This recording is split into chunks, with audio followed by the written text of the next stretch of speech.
Hi, this is Timmy Tokwari. Welcome to Book Universe, an online book community where we share books, recommend books that can help in building emotional intelligence in young people.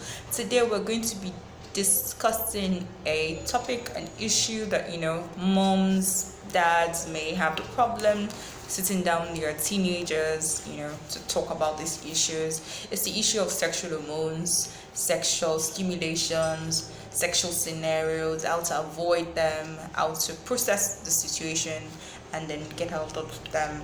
And Dr. Ben Carson obviously has been a boy and is also a medical doctor who, involved in the sciences, and he's not ignorant of the power of hormones. But let's find out how he handled them while growing up.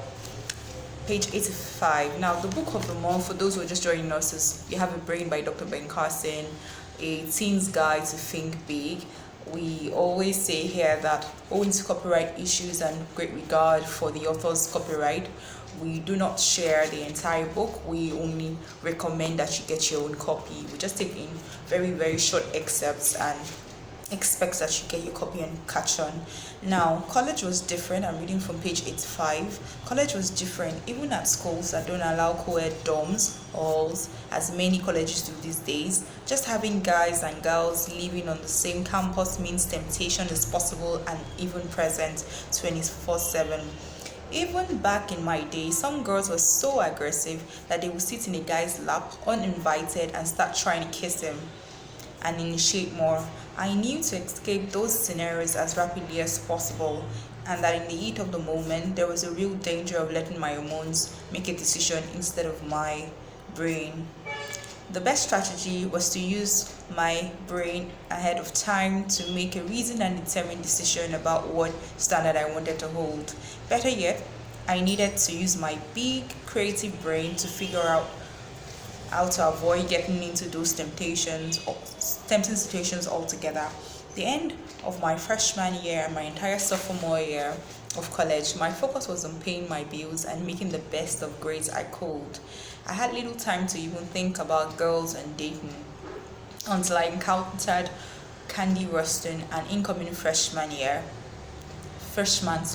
Yale, just before my third year of college. Now, obviously, Dr. Ben Carson was already in college, and he passed through the phases of being, in elementary school, high school, getting into college, and all of that. Obviously, he has been a boy, so he's not ignorant of the challenges, he's not ignorant of the situation our hormones present us. But he said that he's also had to use his brain in processing the situation.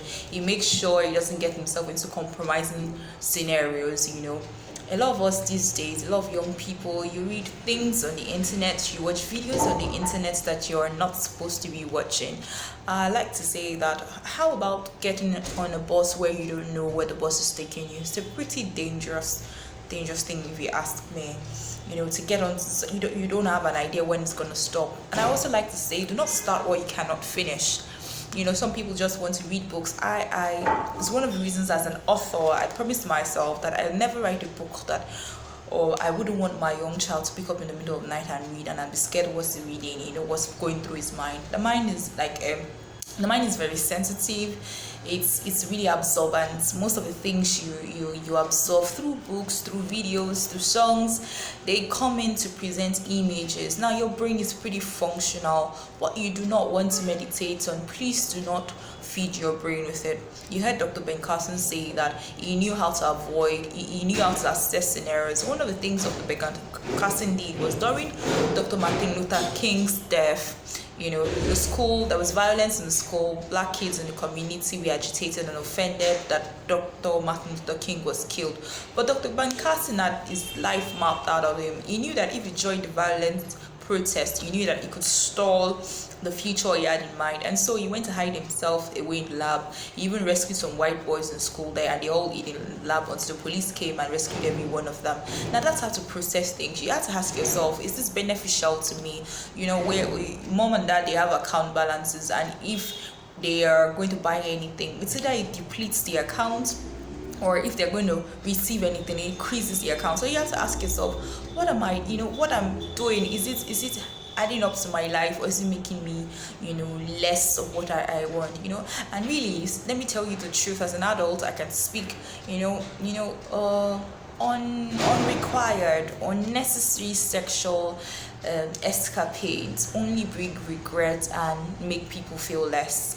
Not to come and talk about when you're a teenager. What's the use of starting what you cannot finish? It's quite a ravenous experience. You don't want to get yourself involved early or premaritally. It's guilt. It brings a lot of guilt. It brings a lot of a loss in self-confidence, and for those who become numb and act as if it doesn't matter, it really does count. So do not start what you can't finish. Do not join, do not succumb to peer pressure of saying that, okay, I'm a teenager, I have hormones, I can do whatever with my body. No.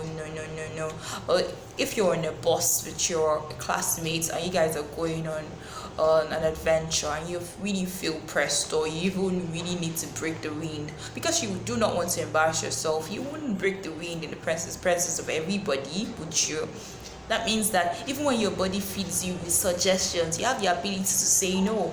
You have the ability to program yourself and say, no, this is not when I want to do this, I'll do this later. So do not let your body and your hormones overpower you. So we'll see you next time. If you have any questions, any contributions, please obviously drop them in the comment section. Or if they're a bit personal, you can write to us at bookuniverseng@gmail. bookuniverseng@gmail. It's always a pleasure speaking with you. Thank you so much. See you next time. Bye bye.